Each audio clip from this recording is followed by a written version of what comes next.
എന്നാലും നീ ഞങ്ങളെല്ലാരെയും ശരിക്കും വിഷമിപ്പിച്ചു മോളെ. അപ്പോ ഒന്നുമില്ല, എനിക്കൊന്നുമില്ല.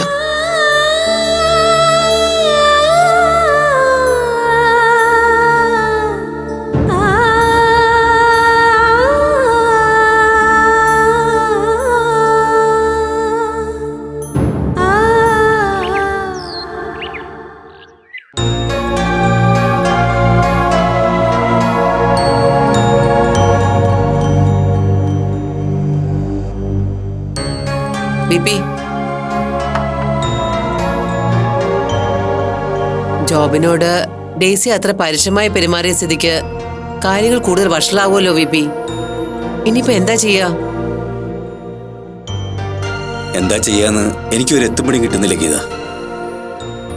കാര്യങ്ങൾ ഇത്രത്തോളം ആയ സ്ഥിതിക്ക് ഇനി മാളും ജോബിനും തമ്മിലുള്ള റിലേഷൻ പഴയതുപോലെ മുന്നോട്ട് പോകുന്നുള്ള പ്രതീക്ഷയൊന്നും എനിക്കില്ല. മുരളിയും ആകെ വയലൻ്റായ അവസ്ഥയിലാ. ഡെയ്സി കുറച്ചുകൂടി സംയമനം പാലിക്കണമായിരുന്നു എന്നെനിക്ക് തോന്നുന്നു. ഒന്നുമില്ലെങ്കിലും മകനാണെന്നുള്ള പരിഗണനയെങ്കിലും ജോബിനോടാകാമായിരുന്നു. ഒരിക്കലും ഡെയ്സിയിൽ നിന്ന് അത്തരം പരിഗണന ഉണ്ടാവില്ല വി പി. ഡെയ്സിയുടെ ഒരു ക്യാരക്ടർ വി പിക്ക് ഊഹിക്കാമല്ലോ. തെറ്റ് ചെയ്താൽ ഇനി എത്ര വേണ്ടപ്പെട്ടവരാണെങ്കിലും മുഖത്ത് നോക്കി പറയാനുള്ള സ്ട്രെങ്ത് ഡെയ്സിക്കുണ്ട്. പിന്നെ ജോബിന്റെ കയ്യിൽ നിന്ന് ഇത്രയും തരം താഴ്ന്ന ഒരു പ്രവൃത്തി ആ അമ്മ ഒരിക്കലും പ്രതീക്ഷിച്ചിട്ടുണ്ടാവില്ല. ശരിക്കും ആ പാവത്തിന് ഇതൊരു ഷോക്കായിട്ടുണ്ടാവും. മുരളിയുടെ നിലപാടെന്താ വി പി? മാളുവിനെ തിരിച്ച് വീട്ടിലേക്ക് കൊണ്ടുപോകാൻ തന്നെയാണോ? ആ കാര്യം സംസാരിക്കാനുള്ള ഒരു മാനസികാവസ്ഥയിലായിരുന്നില്ല ഗീത. ഇന്ന് ചെല്ലുമ്പോൾ ഡീറ്റെയിൽ ആയിട്ടൊന്ന് സംസാരിക്കണം.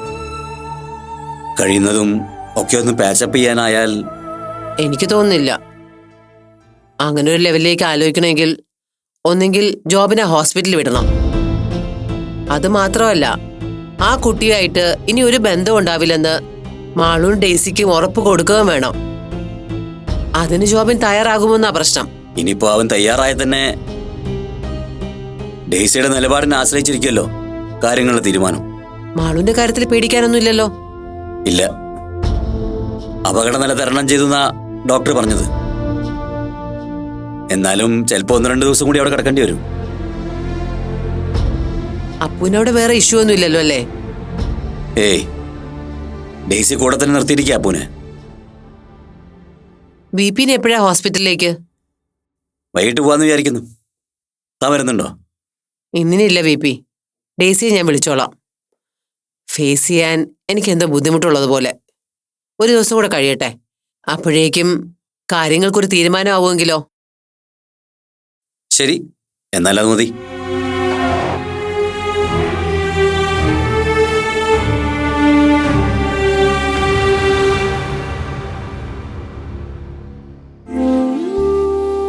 മതിയമ്മ.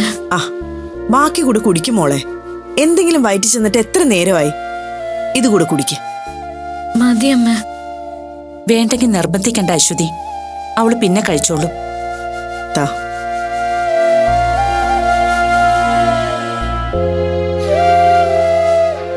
എന്താ മാളു? എനിക്ക് അപ്പൂനോടൊന്ന് സംസാരിക്കണമായിരുന്നു. അതിനെന്താ, മോള് സംസാരിച്ചു. ആ പിന്നെ ഒരുപാടൊന്നും സംസാരിക്കണ്ട കേട്ടോ. വാ അശ്വതി, നമുക്ക് പുറത്തു നിൽക്കാം.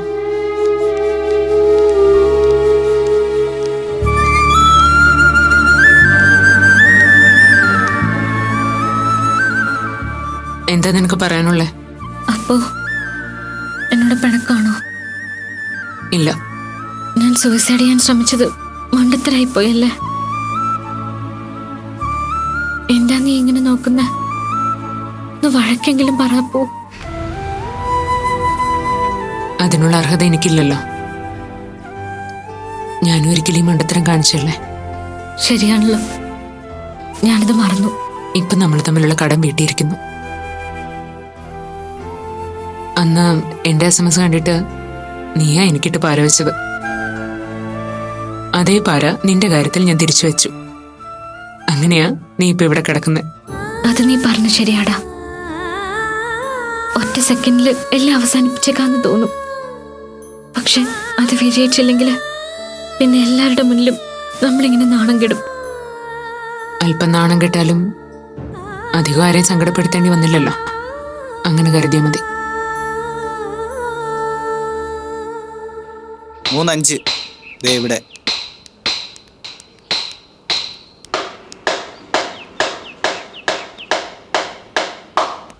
ആറെട്ട്. ആ സർ, മാളവിക്ക് എങ്ങനെയുണ്ട്? Getting better. രാവിലെ റൂമിലേക്ക് മാറ്റി. ഞാനങ്ങോട്ട് വരണോന്ന് വിചാരിച്ചതാ. അവിടെ എല്ലാരും ഉണ്ടല്ലോ. തന്നെയല്ല, വിസിറ്റേഴ്സിന്റെ എണ്ണം കൂടുമ്പോ താൻ ചെയ്ത മണ്ടത്തരത്തെക്കുറിച്ച് ഓർത്ത് ആ കുട്ടി കൂടുതൽ ആലോചിച്ച് വിഷമിക്കും. വിശേഷിച്ചും അത്ര പരിചയമില്ലാത്തവരെ കാണുമ്പോ. അമല പറഞ്ഞത് വളരെ ശരിയാ. മാളു ഇങ്ങനൊരു അബദ്ധം കാണിക്കുമെന്ന് ഞാൻ തീരെ പ്രതീക്ഷിച്ചില്ല. ഭാഗ്യം കൊണ്ടാ ഡെയ്സി ടീച്ചറിന് അവിടെ എത്താനും അവളെ സേവ് ചെയ്യാനും പറ്റിയത്. കാര്യങ്ങളൊക്കെ അപ്പു വിളിച്ചപ്പോ പറഞ്ഞിരുന്നു. ശരിക്കും അപ്പുവാ മാളവികയുടെ ജീവൻ രക്ഷിച്ചത്. എന്താ സർ, എന്തു പറ്റി? ഒന്നുമില്ല അമല.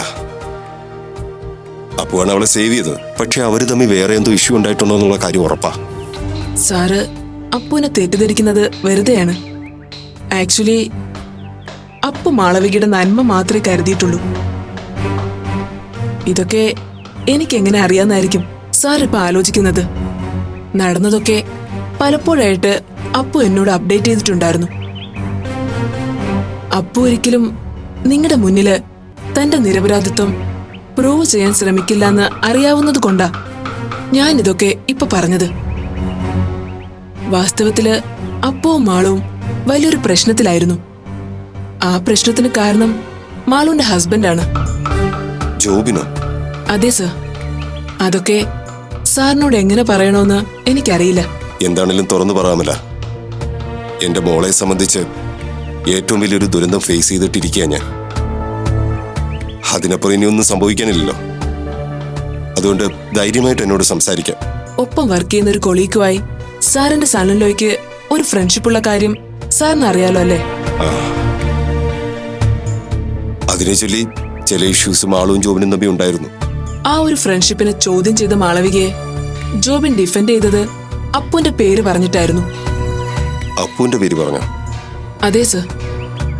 മനസ്സുകൊണ്ട് ആണായ അപ്പുവിനോട് മാളു കാണിക്കുന്ന അമിതമായ ഫ്രണ്ട്ഷിപ്പും അമിതമായ അടുപ്പവും ജോബിനിൽ പല തെറ്റിദ്ധാരണകളും ഉണ്ടാക്കി. അങ്ങനൊരു സൂചന എനിക്കും കിട്ടിയിരുന്നു. പക്ഷെ അമല, അപ്പുവിന്റെ മാളുവിന്റെ ഹിസ്റ്ററി മുഴുവനും ജോബിന് അറിയാമായിരുന്നു. From the very beginning. അറിയാം സർ. എല്ലാം അറിഞ്ഞു വെച്ചുകൊണ്ടാ ജോബിൻ മാളുവിനെ ഇങ്ങനൊരു ഡ്രോമയിലാക്കിയത്.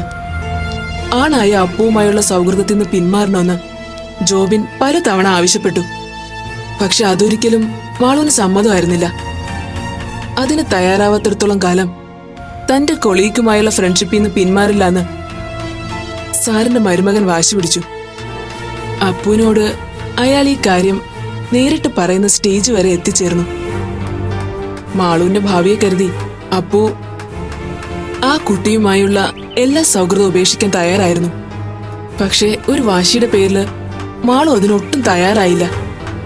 സാറിനറിയോ, അപ്പു ഇവിടുന്ന് ബാംഗ്ലൂരിലേക്ക് ഷിഫ്റ്റ് ചെയ്യാൻ തീരുമാനിച്ചത് തന്നെ താൻ കാരണം മാളുവിന്റെ കുടുംബജീവിതത്തിന് ഒരു കുഴപ്പം വരരുതെന്ന് കരുതിയിട്ടാ. പക്ഷെ അതുകൂടി അറിഞ്ഞപ്പോ മാളവികയ്ക്ക് കൂടുതൽ സങ്കടമായി.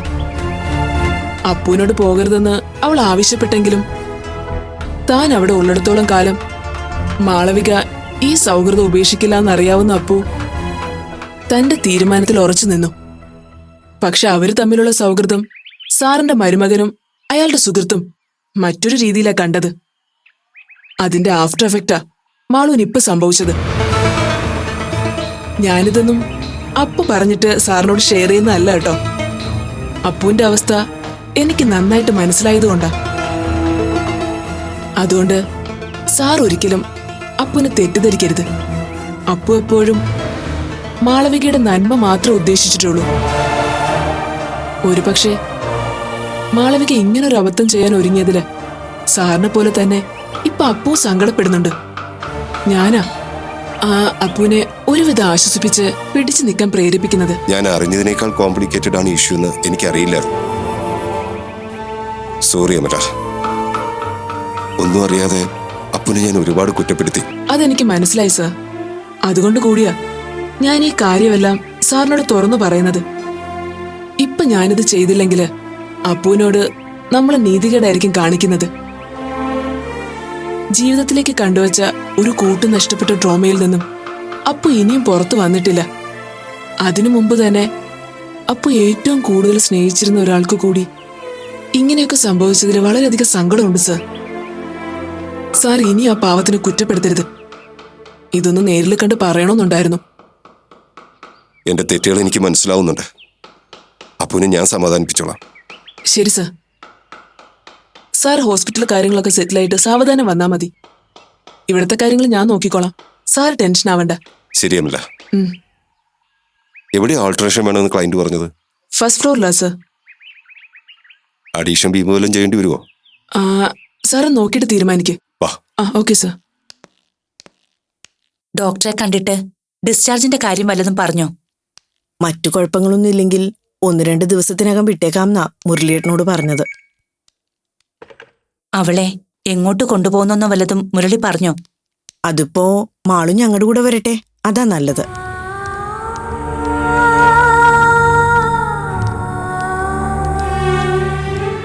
എന്താ ടീച്ചറെ? നിങ്ങളോട് എനിക്കൊരു റിക്വസ്റ്റ് ഉണ്ട്. മുരളിയും കൂടി വന്നിട്ട് അത് പറയാന്ന് കരുതിയതാ. വേറൊന്നുമല്ല, മാളുവിനെ എനിക്ക് എന്റെ കൂടെ കൂട്ടണമെന്ന് ആഗ്രഹം. അതൊന്നും വേണ്ട ടീച്ചറെ, അതൊന്നും ശരിയാവില്ല. അവള് ഞങ്ങളുടെ കൂടെ പോന്നോട്ടെ, അതാ നല്ലത്. അശ്വതി എന്തുകൊണ്ടാ ഇങ്ങനെ പറയുന്നതെന്ന് എനിക്ക് മനസ്സിലാകും. നിങ്ങളുടെ പക്ഷത്താണ് ന്യായവും. പക്ഷേ ഞാൻ എന്റെ ഒരു ആഗ്രഹം പറഞ്ഞോട്ടെ. ഇവിടുന്ന് പോകുമ്പോ മാളുവിനെ എന്റെ ഒപ്പം വിടണം. എന്തുകൊണ്ടാ അങ്ങനെയെന്ന് ചോദിച്ചാ വ്യക്തമായ ഒരു ഉത്തരം തരാൻ എനിക്കില്ല.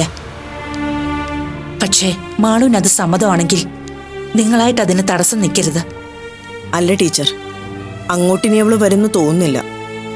അല്ല, അങ്ങനെ വന്നിട്ടും പ്രത്യേകിച്ച് കാര്യമൊന്നുമില്ലല്ലോ. അല്ലെങ്കിലും ഇനിയിപ്പോൾ അവളെ അങ്ങോട്ട് പറഞ്ഞു വിടാൻ ഞങ്ങൾക്കും താല്പര്യമില്ല. എന്തിനാ വെറുതെ നമ്മൾ തമ്മിലുള്ള സൗഹൃദവും കൂടി വഷളാക്കുന്നത്? ശരിയാ, അശ്വതി പറയുന്നതിനോട് തർക്കിക്കാൻ ഞാൻ ആളല്ല. പക്ഷേ എന്റെ ഒപ്പം താമസിക്കുമ്പോഴാ മാളുവിന് ഇങ്ങനൊരവസ്ഥ വന്നത്. അതിന്റെ ഉത്തരവാദിത്വം പൂർണ്ണമായി ഞാൻ ഏറ്റെടുക്കുന്നു.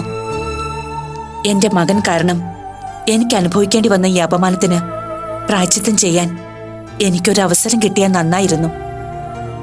ടീച്ചർ എന്താ ഉദ്ദേശിക്കുന്നത്? ജോബിനുമായിട്ട് കോംപ്രമൈസ് ആണോ? അതിന് മാളുവിന് ഒട്ടും താല്പര്യം ഉണ്ടാവില്ല. അവക്ക് മാത്രമല്ല, ഞങ്ങൾക്കും. ജോബിനുമായിട്ട് ഒരു ഒത്തുതീർപ്പ് ഉടനെയൊന്നും ഞാനും ഉദ്ദേശിച്ചിട്ടില്ല.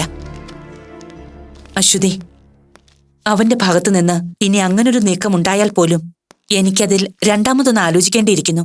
ഞാൻ അതല്ല ഉദ്ദേശിച്ചത്. വൈകിട്ടത്തെ ചെക്കപ്പ് കൂടെ കഴിഞ്ഞിട്ട് കുഴപ്പമൊന്നുമില്ലെങ്കിൽ നാളെ വീട്ടിൽ പോകാമെന്ന് ഡോക്ടർ പറഞ്ഞു. ഞാനിപ്പോൾ പോയി ഒന്നുകൂടെ കൺഫേം ചെയ്തിട്ടാണ് വരുന്നത്. ഒരു ടെസ്റ്റിന്റെ റിസൾട്ട് കൂടി കിട്ടാനുണ്ട്. ആ കാര്യം തന്നെയാ ടീച്ചർ ഇപ്പൊ പറഞ്ഞുകൊണ്ടിരുന്നത്. മാളുവിനെ ടീച്ചറിന്റെ ഒപ്പം വിടണം എന്നാ പറയുന്നത്. അത് ശരിയാവില്ല ടീച്ചറെ. ഇനി അവളെ അങ്ങോട്ട് അയക്കാൻ ഞങ്ങൾക്ക് തീരെ താല്പര്യമില്ല. ഞാൻ നിർബന്ധിക്കുന്നില്ല മുരളി. പക്ഷേ ഈ കാര്യത്തിൽ മാളുവിന്റെ ഇഷ്ടം നോക്കുന്നതിൽ വിരോധമില്ലല്ലോ. അവൾക്ക് എന്റെ കൂടെ പോരാൻ വിരോധമില്ലെങ്കിൽ നിങ്ങളായിട്ട് അതിന് തടസ്സം പറയരുത്. അത്രയുള്ളൂ. എനിക്ക് മനസ്സിൽ ചില കണക്കൂട്ടലുകളുണ്ട്. അതുകൊണ്ടാ. അവളുടെ അഭിപ്രായം എന്താണെന്നറിയട്ടെ, എന്നിട്ട് നമുക്ക് തീരുമാനിക്കാം. എങ്കിലും സഹിക്കാൻ ഞാൻ തയ്യാറായിരുന്നു അപ്പു. പക്ഷെ എന്നെ ആരും മനസ്സിലാക്കാതെ പോയി. അതായിരുന്നു എന്റെ സങ്കടം. നീ പോലും ഒരു ദയം കാണിക്കാതിരുന്നപ്പോ ഇനി ജീവിച്ചിരുന്നിട്ട് കാര്യം എന്താന്ന് തോന്നിപ്പോയി. എനിക്ക് എന്തുകൊണ്ട് അങ്ങനെ ചെയ്യേണ്ടി വന്നോന്ന് നിനക്ക് നല്ലതുപോലെ അറിയില്ല മാളു. ഞാൻ കാരണം നീയും ഡോക്ടറും പിണങ്ങിക്കഴിയാൻ ഒരവസരം ഉണ്ടാവരുതെന്ന് മാത്രമേ ഞാൻ ഉദ്ദേശിച്ചിരുന്നുള്ളൂ. നീ അങ്ങനെ ഉദ്ദേശിച്ചിട്ടും അതുകൊണ്ട് വലിയ പ്രയോജനമൊന്നും ഉണ്ടായില്ലല്ലോ അല്ലേ? ഡോക്ടർ ആളാകെ മാറിപ്പോയല്ലേ അപ്പോ? നമുക്കാർക്കും പരിചയമുള്ള ആളെ അല്ല ഇപ്പൊ ആ മനുഷ്യൻ. ഡോക്ടർ നിന്നെ കാണാൻ ഇവിടെ വന്നിരുന്നു. എന്നിട്ട് പക്ഷേ ഡെയ്സി ആൻറ്റി വളരെ ഇൻഡിഫറൻ്റ് ആയിട്ടാണ് പെരുമാറിയത്. മേലിൽ കാണാൻ വരരുതെന്ന് വളരെ കർശനമായി പറഞ്ഞു. ആ വീട്ടിൽ നിന്ന് ഒഴിവാവണമെന്നും. അതൊന്നും വേണ്ടിയിരുന്നില്ല. പക്ഷെ ആര് പറഞ്ഞാലും ആൻറ്റി അതിലൊരു വിട്ടുവീഴ്ചയ്ക്ക് തയ്യാറല്ലെന്ന് തോന്നുന്നു. നിന്നൊപ്പം കൂട്ടണമെന്ന് ആൻറ്റിയുടെ ആഗ്രഹം. പക്ഷേ അതിന് മുരളി അങ്കിളും അശ്വതി ആൻറ്റിയും സമ്മതിക്കുമെന്ന് എനിക്ക് തോന്നുന്നില്ല. ഡെയ്സി ആന്റിയോട് ഞാൻ ക്ഷമ അർഹിക്കാത്ത തെറ്റാ ചെയ്തത് അല്ലേ അപ്പോ? ആ വീട്ടിൽ വെച്ച് ഒരിക്കലും ഞാൻ ഇങ്ങനൊന്നും ചെയ്യാൻ പാടില്ലായിരുന്നു.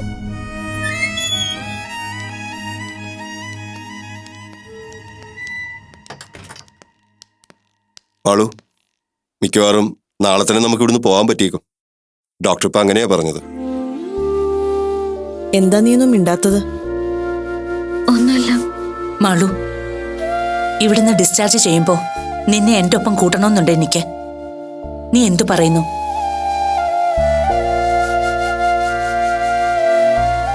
മടിക്കണ്ട. നിന്റെ ഇഷ്ടത്തിനെ അശ്വതി മുരളി ഒരു തീരുമാനമെടുക്കൂ. അതുകൊണ്ടാ നിന്നോട് തന്നെ ചോദിക്കുന്നത്. എന്റെ കൂടെ വരാൻ നിനക്ക് താല്പര്യക്കുറവ് വല്ലതും ഉണ്ടോ? എങ്കിൽ തുറന്നു പറ. എനിക്ക് താല്പര്യക്കുറവൊന്നുമില്ല. പക്ഷെ എവിടെയാണെങ്കിലും അപ്പോ കുറച്ച് സെന്റ് കൂടെ ഉണ്ടാവണം. എനിക്ക് അപ്പനെ മിസ് ചെയ്യാൻ പറ്റില്ല. അതിപ്പോ വീട്ടിലാണെങ്കിലും ടീച്ചറിന്റെ അടുത്താണെങ്കിലും അപ്പൂന് എപ്പം വേണമെങ്കിലും വന്ന് പോവാലോ. എന്താ അപ്പു? എങ്കിൽ ഞാൻ ആന്റിയോടൊപ്പം കുറച്ച് ദിവസം നിൽക്കാം അമ്മ. അത് കഴിഞ്ഞ് ഞാൻ വീട്ടിലേക്ക് വരാം.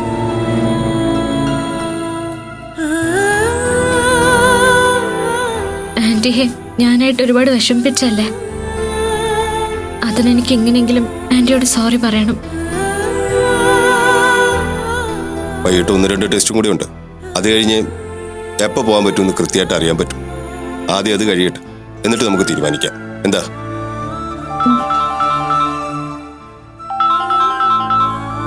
ഓഫീസിൽ നിന്ന് ഞാൻ പോരാ.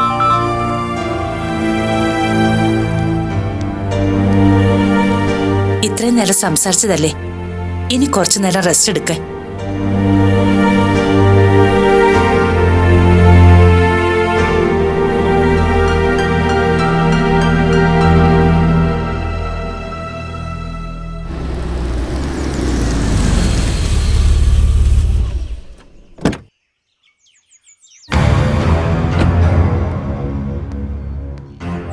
എന്തായി മുരളി?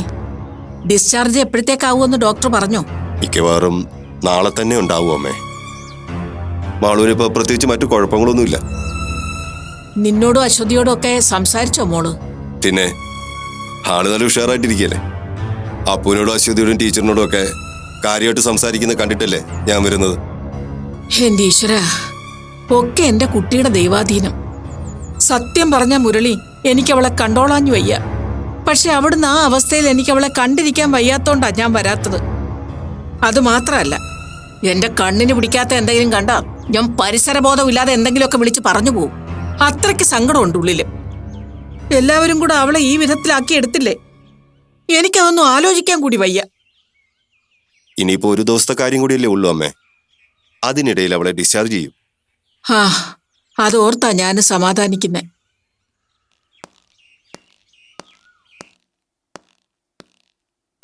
അല്ല മുരളി, ആശുപത്രിയിൽ നിന്ന് വിട്ട അവളെ ഇങ്ങോട്ടല്ലേ കൊണ്ടുവരുന്നത്? എന്താ നീ ഒന്നും മിണ്ടാത്തത്? അല്ല മാം, ഡിസ്ചാർജ് ശേഷം മാളുവിനെ എങ്ങോട്ട് കൊണ്ടുപോകണമെന്ന കാര്യത്തിൽ അവളുടെയും കൂടെ താല്പര്യം അറിയട്ടെ. അതെന്ത് വർത്താനാ മുരളി നീ പറയുന്നത്? നമ്മുടെ കൊച്ചിനെ നമ്മുടെ വീട്ടിലോട്ടല്ലാതെ പിന്നെ എങ്ങോട്ട് കൊണ്ടുവരാനാ?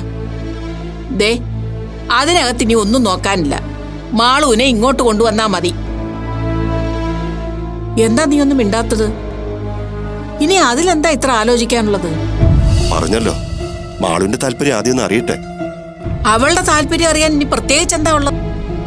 ഇങ്ങോട്ടേക്കല്ലാതെ പിന്നെ എവിടേക്ക് കൊണ്ടുപോകാനാ? ടീച്ചറിന്റെ വീട്ടിലേക്കോ? കൊള്ളാം. അങ്ങോട്ട് കൊണ്ടുപോയി ഇനി എന്റെ കൊച്ചിനെ കൊലയ്ക്ക് കൊടുക്കാനൊന്നും ഞാൻ സമ്മതിക്കത്തില്ല. ഇനി ഇപ്പൊ അതിന്റെ പേരിൽ ആ ബന്ധം മുറിക്കേണ്ടി വന്നാലും നീ അത് ചെയ്യരുത് മുരളി.